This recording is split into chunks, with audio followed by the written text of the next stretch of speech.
हरियाणा विधानसभा निवडणुकीमध्ये काँग्रेसचा विजय होईल अशी अटकळ राजकीय तज्ञ आणि एक्झिट पोल्सनी वर्तवली होती। मात्र सर्व शक्यता खोट्या ठरवत भाजपने अनपेक्षित असा विजय मिळवला आहे। 2019 पेक्षा यावेळी अधिक जागा जिंकून भाजपने स्पष्ट बहुमत मिळवलं। हरियाणामध्ये पराभव झाल्यामुळे काँग्रेसला महाराष्ट्रात शहाणपण येणार का असा प्रश्न या निमित्ताने उपस्थित होता। हरियाणाच्या निकालामुळे महाराष्ट्र काँग्रेसला रेड अलर्ट मिळालाय।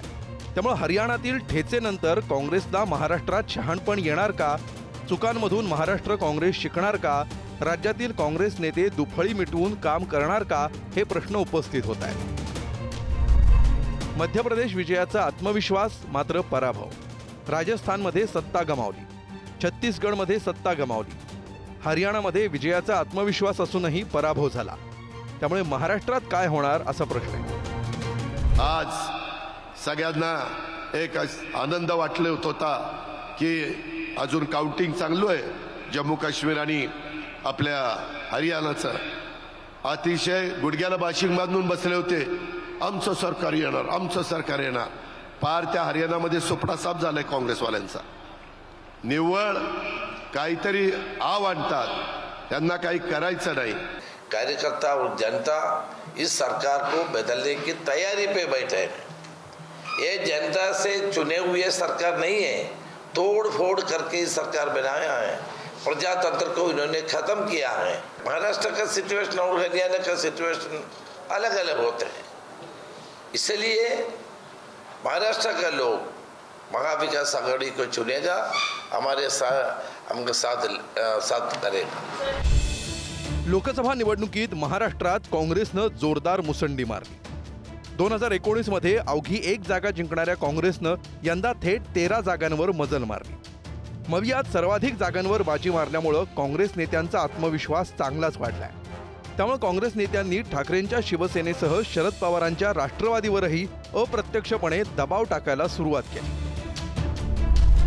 मवियामध्ये सर्वाधिक 13 जागा जिंकल्यामुळे काँग्रेसची ताकद वाढली। लोकसभेतल्या यशामुळे विधानसभेला अधिक जागा पदरात पाडून घेण्याची तयारी सुरू झाली। विदर्भातील 62 पैकी 45 जागांवर काँग्रेसने दावा केला। मुंबईतील 36 पैकी 18 जागांसाठी आग्रह धरला। जो अधिक जागा जिंकेल त्याचा मुख्यमंत्री असं सूत्र मांडत ठाकरेंना इशारा दिला।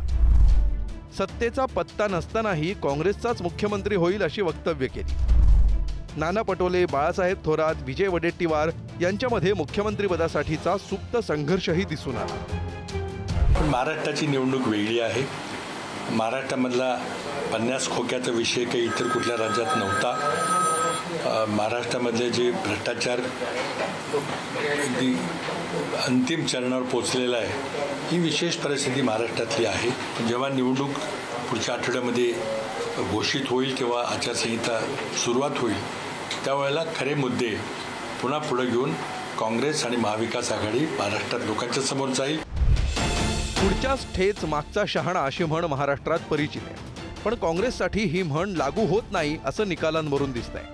त्यामुळे आता इतर राज्यातल्या चुकांमधून महाराष्ट्रातील काँग्रेस नेते धडा घेणार का, या निमित्तानं काँग्रेसला आता काही प्रश्नांची उत्तरं शोधावी लागणार आहेत। सूरज बोरावकेसह ब्युरो रिपोर्ट, पुढारी।